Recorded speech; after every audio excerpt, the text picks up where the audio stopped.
Salam sehat untuk Indonesia dan berjumpa kembali kita di Perspektif Haris Turino episode ke-17 dan bersama tuan rumahnya Mas Haris. Sehat kabarnya? Alhamdulillah sehat. Langsung singkat jelas padat karena kita hari ini membahas satu isu yang juga bikin orang kepanasan katanya karena banyak yang terselubung katanya di isu ini. Namun teman-teman izin kita membuka masker terlebih dahulu karena udah saking hotnya sampai lupa mau buka masker mau ngobrol. Izin ya teman-teman ya, monggo Mas kita buka masker dulu. Saking semangatnya loh Mas karena disinyalir Mas soal ibu kota baru, Asik, namanya ya. Nusantara Ya, ini ya. katanya. Ini cukup ugal-ugalan kan. Cukup ugal-ugalan dan pembahasannya singkat katanya Yes.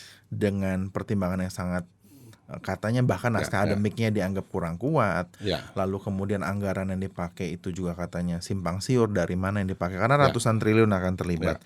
Dan kira-kira gimana sih Mas sebetulnya Nusantara itu yang kita sekarang Nusantara, sedang kita ya. bahas?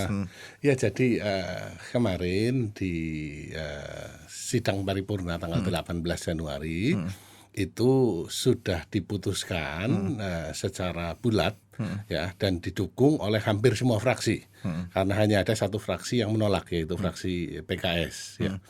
Bahwa RUU tentang IKN ini ditetapkan dan disetujui oleh DPR sehingga nanti tinggal dibahas di pemerintah kemudian diundangkan, kira-kira seperti itu. Jadi proses legislasinya sudah Iya, selesai. proses legislasinya sudah selesai dari satu tahap awal segala macam. Ini kan inisiatif pemerintah ya. Masukannya sebenarnya sudah dibahas. Saya sendiri tidak terlibat dalam pansus ini IKN, tapi kita mendengar dari rekan-rekan anggota yang terlibat dalam IKN. Ya. Prosesnya memang sangat intensif ya pembahasannya, menyerap banyak sekali aspirasi dari masyarakat dan akhirnya ya dengan segala macam pertimbangan akhirnya disetujui di paripurna. Dan kemarin disetujuinya bareng-bareng sama satu lagi ya Mas ya. Ya, undang-undang TPKS. Nah ya itu yang nggak boleh dilupakan ya teman-teman karena itu sudah kita ikhtiarkan sejak lama betul, ya Mas ya. Betul, itu adalah inisiatif DPR dan sebenarnya inisiasinya adalah PDI Perjuangan yang mengangkat itu. Oke. Melihat dari banyaknya korban ya yang terjadi dan susah untuk mendapatkan payung hukum, maka undang-undang TPKS ini menjadi satu ya karya monumental ya. Dan ini juga disetujui oleh hampir semua fraksi kecuali PKS. Kenapa ya PKS kok nggak setuju dulu Iya. Ya itulah indahnya demokrasi Mas Angga. soal isu Ya. perlindungan korban yang sebagian Ya. besar menjadi concernnya di TPKS kok Ya. bersikapnya berbeda. Ya. Soal perpindahan ibu kota pun sepakat berbeda juga. Itulah indahnya demokrasi. Tapi ngobrol nggak sih Mas sama teman PKS? ya tuh? pasti Satu komisi dalam pembahasan, misalnya gitu. Ya ngobrol, kita tidak ada masalah sama sekali. Oh, berarti itu Ya.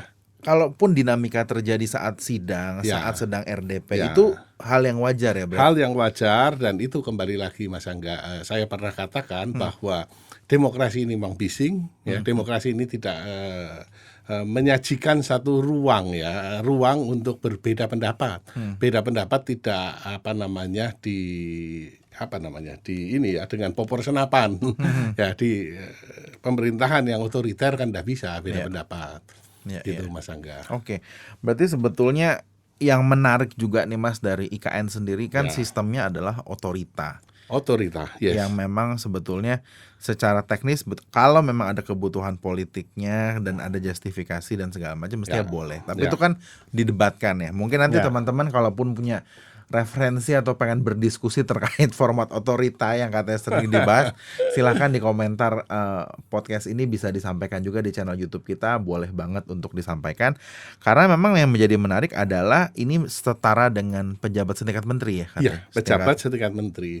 Dari namanya dulu Mas Angga, namanya adalah ditetapkan oleh Presiden adalah Nusantara ya. Ini Tadi menarik saya ya. nggak pengen bahas soalnya udah kebanyakan ribut. Tapi Mas Haris ini ngangkat sendiri nih. Itu gimana Mas? Ya, di RUU ribut. sudah disebutkan Mas Angga ya. Di RUU sudah disebutkan di pasal 2 huruf C ya, bahwa nama yang dipilih untuk IKN, Ibu Kota Negara adalah Nusantara. Dan Nusantara ini adalah representasi dari keberagaman Indonesia. Ya, kebinekaan yang tunggal ika. Ya, yang berdasarkan tentu saja pada Pancasila dan Undang-Undang Dasar Negara Republik Indonesia tahun 1945. Kalau ada pendapat ini kelewat Jawani, Itu dia. terlewat Jawa sentris. Terlewat Jawa sentris ya. Iya. Ternyata kalau kita telusuri ya, dari 80 nama yang diusulkan kepada presiden ya, dan akhirnya presiden memilih nama Nusantara sebagai ibu kota negara, dan ada yang menganggap sebagai Jawa sentris, itu keliru, Mas Angga. Keliru. Ada datanya total. nggak, Mas? Ada ya. Muhammad Syarif ya, seorang sejarawan dari Kalimantan Timur, itu mengangkat dengan jelas bahwa Nusantara itu ya terdapat di kitab Negara Kertagama. Ya, itu adalah nama satu daerah, Kutai Kartanegara, Kerajaan Kutai Kartanegara. Mas Angga mesti kaget nih. Karena awalnya Kerajaan Kutai Kartanegara ini ada di kecamatan yang namanya Kecamatan Anggana. Adalah namanya jenengan. Untuk bukan jadi ibu kota negara. Aduh, tolong Pak Presiden direvisi lagi boleh nggak? Jadi Anggana. Terus. Ya, tapi ini tolong dibedakan ya antara Kutai Kartanegara dengan Kutai Martapura. Oh, Ya, oke. jadi kalau yang kita kenal negara kerajaan tertua di Indonesia adalah Kerajaan Kutai. Itu yang dimaksud adalah Kutai Martapura pada abad keempat. Itu kerajaan Hindu. Ya. Sementara kalau kerajaan Kutai Kartanegara ini adalah kerajaan Islam. Ya, pada abad ke-14. Yang menarik adalah bahwa pendirinya adalah Aji Batara Agung Dewa Sakti. Ini pada awal abad ke-14 ya. Pusatnya di Jahitan Layar ya, Desa Kutai Lama, Kecamatan Anggana tadi saya katakan. Dan di daerah sini sebelum disebut sebagai Kutai, ini adalah disebut Nusantara. Maka dari itu Mas Angga, bahwa Nusantara, nama Nusantara yang dianggap Jawa sentris ini keliru, Mas Angga. Ya, ini terkait dengan satu daerah di Kalimantan Timur memang. Berarti secara faktual sebetulnya lahirnya juga memang dari Ya. Kalimantan itu sendiri. Ya. Kosakata Ya, Nusantara betul, itu. Betul. Dan dari zaman dulu ya, kata Nusantara, Nusa dan Antara ini ya, kan memang sudah sangat terkenal, mencerminkan representasi dari Indonesia. Negara Yang kepulauan terdiri ya. dari negara kepulauan ya, ada di Empu Prapanca ya, karangan Empu Prapanca Negara Kertagama itu. Dan kemudian setelah abad ke-20 digaungkan ulang oleh Bapak Pendidikan kita, Ki Hajar Dewantara. Sehingga memang mencerminkan sangat Indonesia. Jadi memang pilihannya tidak terlalu banyak ya sebetulnya. Kalau Ya, kita bisa bilang ya. Ya, menurut saya lebih sepakat Nusantara dibandingkan Anggana. Gitu. Ini kontraknya mau direvisi kayaknya. Kontraknya. Tapi akhirnya perdebatan itu ya kembali lagi ya Mas ya. Ya. Mas tidak melarang juga adanya diskusi di Oh ruang ya, publik karena itu tentu saja nggak masalah ya tentu sebetulnya. saja banyak yang keberatan ya, bahkan kita lihat akhir-akhir ini di podcast ya, ada yang menyerang katanya bahwa kenapa mesti dipindahkan ke Kalimantan ya kan, tempat gendruwo, tempat apalagi jin buang anak katanya. jin buang anak ya. Itu mereka menurut saya adalah keliru ya. Karena Kalimantan adalah Indonesia dan budayanya tinggi, dan itu ya bagian dari Indonesia. Kalau kita lihat Indonesia dari ujung barat ke ujung timur ya, Kalimantan memang ada di tengah-tengah ya. Sehingga pilihan untuk memindahkan ke Kalimantan ini adalah pilihan yang menurut saya tepat. Ya. Nanti bayangan saya zona waktu juga akan disesuaikan ini Mas Betul. Angga. Jadi satu Ya, zona aja harapan. Satu zona saja harapannya. Ini akan lebih menguntungkan urusan zona waktu ini. Dan meeting tuh enak Mas. Jadinya Iya. nggak ada yang bilang oh udah sore di kita Iya. gitu loh. Dan ini sebenarnya keputusan politik. Ya bukan melulu urusan geografis saja. Cina yang segede itu satu zona waktu. Nah itu dia. Ya kan? Gede banget loh makanya Tiongkok. kita kan selalu ketinggalan dibandingkan Singapura, dibandingkan Hong Kong, ya kan? Karena zona waktu kita bagian barat kan plus 7. Betul. Nah, kalau dengan satu zona waktu, maka ketika bursa di Singapura buka, kita juga buka. Jadi duitnya nggak selisih sejam ya nggak? Selisih sejam itu sudah selisih Aduh, banyak itu sekali. miliaran itu. Miliaran dolar. Itu Mas Angga. Jadi aku motong dulu nyun sewu Mas. Jadi intinya adalah pertimbangannya bukan tanpa alasan yang mengada-ada. Ya, Ada satu misi untuk pemerataan ekonomi juga, betul. agar dipaksa lah. Kasarnya disituasikan bahwa dengan pemindahan ini akhirnya ekonomi di setempat tuh pasti akan bergerak karena kebutuhannya banyak Betul. sekali. Betul Mas Angga. Jadi kalau sekarang diibaratkan satu kereta api Mas Angga, ini single atau monolokomotif sekarang, yaitu Jawa yang Ya. bergerak ya. Sementara kalau kita pindahkan ibu kota ke Kalimantan ya, ini akan menjadi lokomotif pertumbuhannya lebih dari satu. Ya. Sehingga harapannya dengan lokomotif ganda kita jarang dikenal karena di Indonesia kereta api tidak ada yang lokomotifnya dua. Ya. Ya, tapi di luar negeri banyak. Dengan lokomotif yang dua pasti akan lebih tangguh. Ya. Bisa memuat barang lebih banyak, jarak tempuh lebih jauh ya. Kecepatannya juga Kecepatan lebih lebih tinggi sehingga ekonomi Indonesia ini nantinya akan jauh lebih tangguh. Ya. Itu. Yang kita nantikan adalah eksekusinya ya teman-teman, Betul. bahwa kita ada penahapan dan presiden secara clear pengen upacara 2024 itu Ya, di ibu kota. caranya ya kan. Tapi tadi Mas Aga singgung menarik yaitu tentang kepala otorita ini. Nah. Ini ya, kepala otorita ini. Karena kan ini yang menjadi kunci ya, karena kan tadinya apakah harusnya pejabatnya adalah PNS atau Ya. misalnya pejabatnya itu adalah gubernur atau wali kota atau bupati, Ya. misalnya akhirnya otorita gitu. Ya, setingkat menteri ya ditunjuk, diangkat ya dan dilantik ya oleh presiden atas persetujuan DPR. Ya, dan jangka waktunya 5 tahun. At any time bisa diberhentikan oleh presiden dan digantikan oleh orang lain dan tidak dipilih melalui pemilu.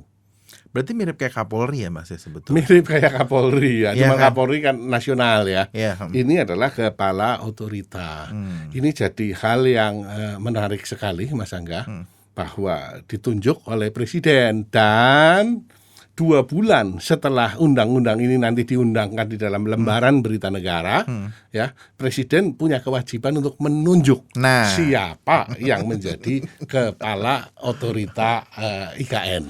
Kalau ngomongin sosoknya siapa, pasti teman-teman semua pendengar Perspektif Harusnya sudah keluar beberapa nama gitu. Iya, Bahkan iya.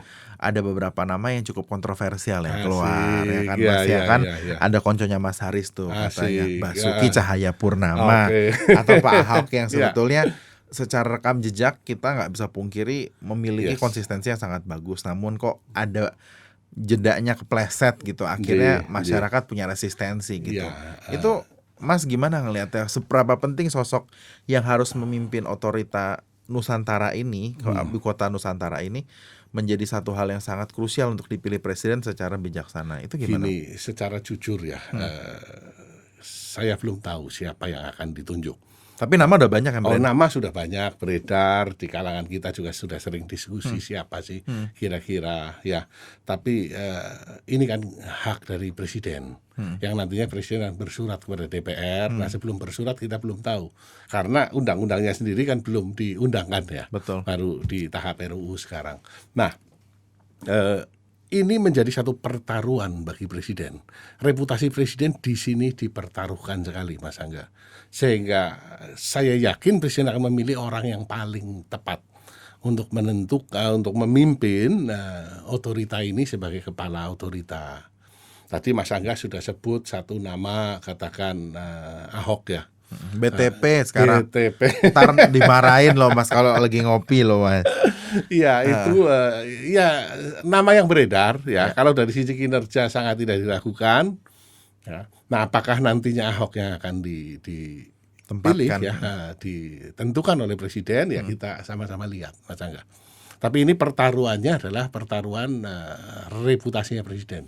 Apakah dia meninggalkan legacy? Yes, jadi kalau salah pilih buyar ini, dan itu buyar itu urusannya adalah seumur hidup ini karena melibatkan dana yang sangat besar, Mas Angga.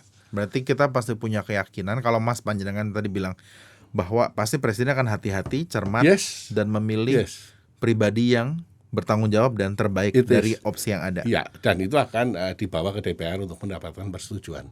Oke, jadi kita menantikan nih teman-teman semua untuk melihat dan jangan pernah jangan pernah lolos untuk terus memonitor ya, karena kan kita juga sebagai fungsi kontrol melihat Betul, sosok-sosok itu apa sih rekam jejaknya. betul, Dan betul. kita harapkan objektif ya, Objektif, ya, agar jangan sampai atas dasar sentimen yang sempit kita akhirnya kehilangan kesempatan Betul. untuk dapat pemimpin yang baik. betul, Gitu ya Mas ya. betul. Terus Mas, korban kan sebetulnya kalau bicara tentang regulasi, mbok yang ngomong sama yang bukan, sama korban terdampak. Salah satunya panjenengan. Iya. Kalau mau kurban tuh tolong kurbannya diajak ngomong gitu. Iya. Katanya kan DPR salah satu prioritas. Tadi pagi saya juga mendengar Ya. dialog dengan Sekjen DPR yang menyatakan ada penahapan bahwa parlemen itu akan pindah ke ibu Ya. kota Nusantara. Ya. Itu gimana? Udah siap Mas ngantor di sana? Iya. Jauh loh Mas dari Iya, Lebak Bulus jauh, Mas. ya, Heeh. tetapi memang ya seperti Mas Angga ngomong bahwa semua lembaga-lembaga tinggi negara dan pusat-pusat kekuasaan memang akan dipindahkan ke Kalimantan ya, ke Nusantara itu tadi. Nah, tapi ini prosesnya Mas Angga tidak akan selesai dalam 2 atau 3 tahun Mas Angga. Benar bahwa Presiden merencanakan 17 Agustus 2024 ada upacara di sana. Ya. Ya, dan harapannya saat itu sudah ada presiden terpilih yang baru. Ya kan, karena pemilunya estimasi ya, ini juga belum diputuskan, itu di bulan Februari 2024 Agak estimasinya. maju ya, berarti kan tadi Maret ya rencananya Mas. Iya, Februari karena ada lebaran ya. Kan nanti ada puasa dan segala macam. Jadi kampanye lagi ya Mas Haris. Ya. Jadi presidennya masih Pak Jokowi karena Iya. Pak Jokowi masih sampai Oktober, tapi sudah ada presiden terpilih saat itu. Ya, bahwa upacara akan dilaksanakan di sana, upacara saja Mas Angga ya. Tapi apakah seluruh fungsi sudah pindah? Jelas tidak Mas Angga. Jadi realistisnya mungkin bisa dipakai, Iya, tentu bisa, iya. tetapi belum tentu itu semua bisa berjalan secara Iya. full engine ya Mas Iya, di sana. jadi orang yang kalau membayangkan ya bahwa dalam 2-3 tahun kemudian IKN Nusantara sudah 100% fungsional, tentu tidak Mas Angga. Kita harus lihat ya pembelajaran dari banyak negara yang pernah memindahkan ibu kota. Ya, contoh yang pertama adalah di Nigeria. Ya, negara yang paling sering saya kunjungi itu Nigeria. Ya, Nigeria itu ibu kotanya kan tadinya Lagos sejak 1914 ya. Kemudian tahun 76-an ya Presiden Muhammad Murtala ya. Murtala Muhammad ya, yang namanya jadi nama airport di Lagos itu memutuskan untuk memindahkan dari Lagos ke Abuja. Pertimbangannya menarik Mas Angga karena Nigeria adalah negara yang tersegregasi secara diametral ya. Bahwa 50% Kristen, 50% adalah Muslim. Sementara kota Lagos didominasi oleh Kristen. Oke. Sehingga dipindahkan ke satu daerah yang lebih netral katanya. Jadi tengah nih. Iya, namanya kota Abuja. Ya, diputuskan tahun 76, mulai dibangun tahun 80, ya pembangunannya sendiri selesai 10 tahun, tahun 90. Ya, tetapi kita tahu bahwa 90 di Abuja belum ada apa-apanya. Ya, masih sepi ya. Dan bahkan tahun 2000-an ya KBRI yang officially sudah punya kantor di Abuja, tapi dubesnya juga masih ada di Lagos. Ya, karena enggak nyaman. Jadi secara teknis tidak berhasil ya sebetulnya. Ya, sekarang oke. Sekarang Kalau sudah sekarang oke. ya setelah 20-30 tahun. Jauh sekali ya dari Ya. ditetapkan ya. Iya, memang seperti itu. Jadi memindahkan ibu kota itu tidak singkat. Nah, contoh yang lain Myanmar ya. Ini Myanmar pindahkan dari Yangon ke Pinjau, Naypyidaw. ya, itu. bacanya gimana? Ya, itu tahun 2001. Kalau ini yang memindahkan adalah rejim militer, ya, dengan pertimbangan kekuasaan militer dan seterusnya. Ya, itu Mas Angga kalau ke ibu kota baru di Myanmar memang masih sepi, Mas Angga. Ya, memang masih sepi. Jadi orang lebih senang masih tinggal di Yangon. Ya, mungkin perlu waktu another 10 years. Ya, memang jangka waktunya panjang. Negara seperti Australia. Ya, Yang kemudian negara maju memindahkan negara maju ini. Tadi kan 2 negara ini yang negara berkembang. Ya, kita kasih contoh negara maju yang memindahkan ibu kotanya, menentukan Canberra sebagai ibu kota.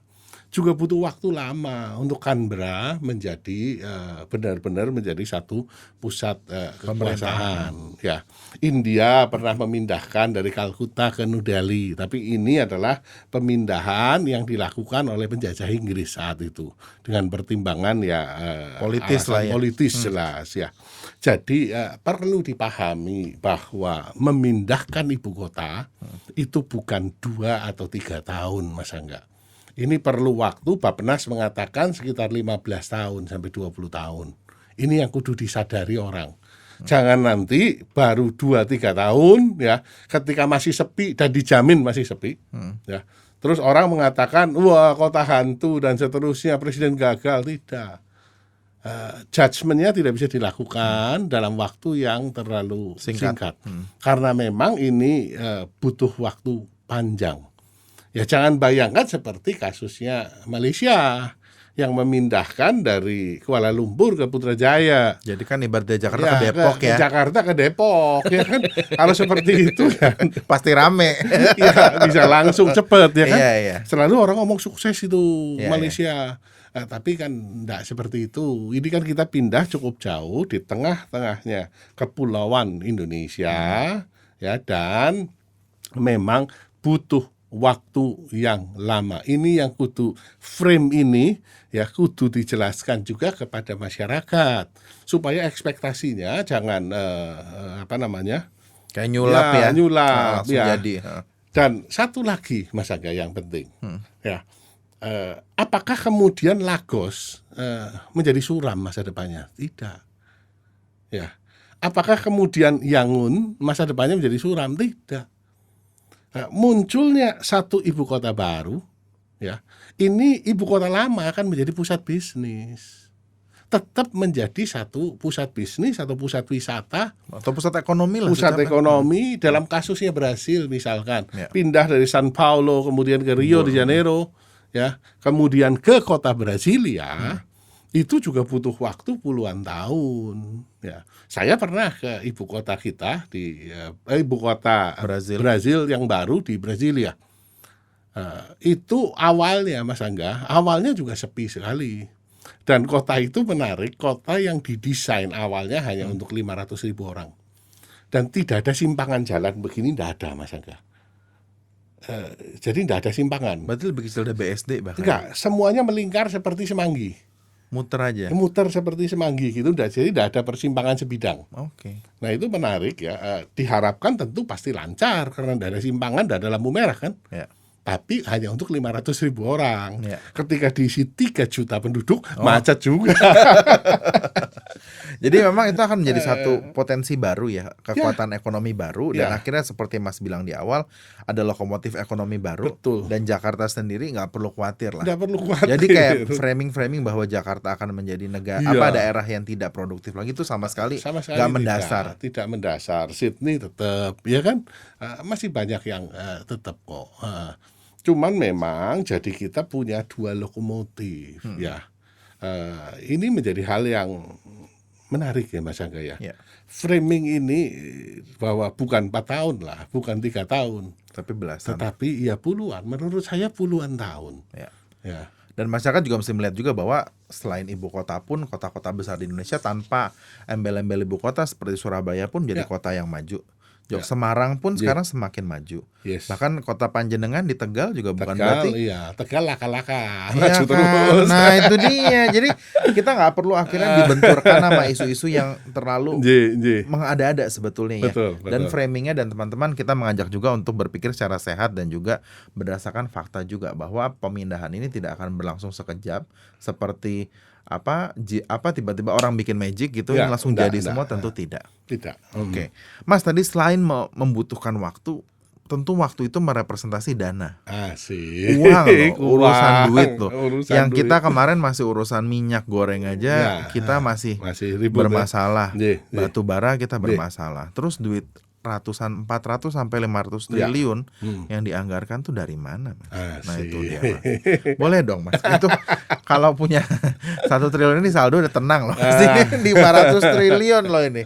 Ini Jadi begini Mas Angga, di Heeh. pasal 24 ya RUU ini jelas-jelas dikatakan sumber pembiayaannya dari mana. Yang pertama dari APBN, yang kedua dari sumber-sumber lain ya, yang sesuai dengan peraturan perundangan ya. Bahwa benar ada orang yang mengatakan Indonesia utangnya lagi banyak kok membangun ibu kota baru Ya. gitu kan ya. Ini kita sudah pernah bahas soal membangun dan hutang ya. Ini adalah kalaupun nanti akan muncul hutang ya, ini adalah hutang yang produktif ya. Dengan dibangunnya ibu kota baru, maka sentra-sentra pertumbuhan ekonomi akan semakin tersebar ya. Dan ini harapannya adalah Indonesia akan semakin maju. Ya, bukan cuman utang, tetapi juga kita tahu investor asing pasti akan masuk rebutan untuk ini. Gitu Mas Angga. katanya bahkan salah satu pangeran di Timur Tengah saja Itulah. sudah nyampein kalau Iya. jadi jalan ketok Heeh. duit siap mengalir. Iya, bukan cuma Timur Tengah, ya Korea, Jepang, Eropa, ya. Jadi selama ini yang dikatakan ini cuma Cina, ini bangun untuk Cina, ya. Yang akan bangun Cina akan memindahkan penduduk Tiongkok ke Kalimantan Timur. Itu isu-isu yang seperti itu tidak perlu didengarkan, menurut saya. Karena ya itu ya tidak ada dasarnya. Karena yang paling banyak nantinya tebakan saya adalah Uni Arab Emirat yang at least sampai saat ini ya sudah menunjukkan serius. ya paling serius satu komitmen ya. Besarnya dana yang dibutuhkan tadi Presiden sudah mengumumkan kira-kira 505 triliun ya rupiah, kira-kira 1/4 dari APBN kita, 1/5 dari APBN kita lah. Ya. Ya, tetapi kita tahu dengan dibangunnya ini APBN naik Mas Angga. Ya kan? Dan ya sumber-sumber pertumbuhan ekonomi baru ya dari daerah tengah dan dari daerah timur akan tumbuh luar biasa Mas Angga. Ya. Nah, itu juga akhirnya tadi saya sempat agak kaget juga ternyata sampai ada ya orang berpikir bahwa ibu kota baru tuh untuk warga negara asing tuh Iya, ada juga ya Mas, sampai itulah. spesifik untuk WNA dari Tiongkok itu Ya. spesifik. Ya. Itu isunya tertangkap ya Mas ya? Ya isunya tertangkap, kita juga tahu isu itu, tapi yang seperti itu ya tidak perlu didengerin. Itu kan hanya kebencian sebagian orang saja ya, yang sama sekali tidak berdasar. Sama dengan dulu kita cerita bahwa akan ada 10 juta warga Tiongkok yang akan pindah ke sini. Ya, coba dihitung kalau 10 juta itu sehari 3-4 pesawat yang terbang itu butuh waktu 32 tahun tuh baru selesai, ya kan? Semasa pemerintahan Soeharto tuh 32 tahun. Tapi memang ajaib ya dunia media sosial ini bisa memunculkan berbagai Ya. macam isu dan framing-framing yang sangat menyesatkan ya. Ya. Makanya teman-teman tetaplah cerdas dalam memilah-milah informasi Ya. dan memilih juga sumber yang tepat ya Mas. Betul. Sebagai penutup nih, pertanyaan saya ini akan dicatat oleh masyarakat nih Mas. Asik. Seberapa yakin sih Mas IKN Nusantara akan berhasil? Asik. Nah, Ini. dicatat loh ini, Iya, jejak iya. digital nggak hilang loh Mas. Jadi kalau berhasil ya sebenarnya kalau kita cerita berhasil KPI-nya harus jelas ya. KPI-nya harus jelas. Kalau ngomong 2024 semua akan pindah jelas tidak. Nggak akan berhasil kalau itu adalah alat ukurnya. Yakin Mas? Yakin pasti Oke, kalau pasti. 2024 semua pindah itu nggak berhasil. Meskipun pasti. cerita Loro Jonggrang pernah Iya. kejadian itu. Nah, tapi kita harus sadari ya, kita harus sadari bahwa ini dilakukan secara bertahap. Dan sebagai anggota DPR RI ya, saya yakin Mas Angga bahwa pemindahan ini adalah akan berhasil, tetapi memang dibutuhkan waktu yang panjang. Kalau saya tidak yakin Mas Angga, saya punya hak konstitusional untuk menyuarakan keraguan saya dan ini dilindungi oleh undang-undang karena ini duit rakyat yang akan dipakai. Ya, ini satu hal. Dan yang kedua adalah bahwa hal lain yang paling penting adalah kesinambungan di 2024. Ya, kita harus punya presiden di 2024 yang punya satu nafas, satu nada, ya. Dasar yang sudah ditetapkan oleh Presiden Jokowi harus dilanjutkan oleh presiden berikutnya. Maka dari itu, saya mengajak kepada semua pendengar Perspektif Haris Turino, mari kita bijak di dalam memilih pemimpin di 2024. Karena ini akan sangat menentukan keberlangsungan Indonesia di masa yang akan datang. Assalamualaikum warahmatullahi wabarakatuh. Sehat selalu untuk kita semua.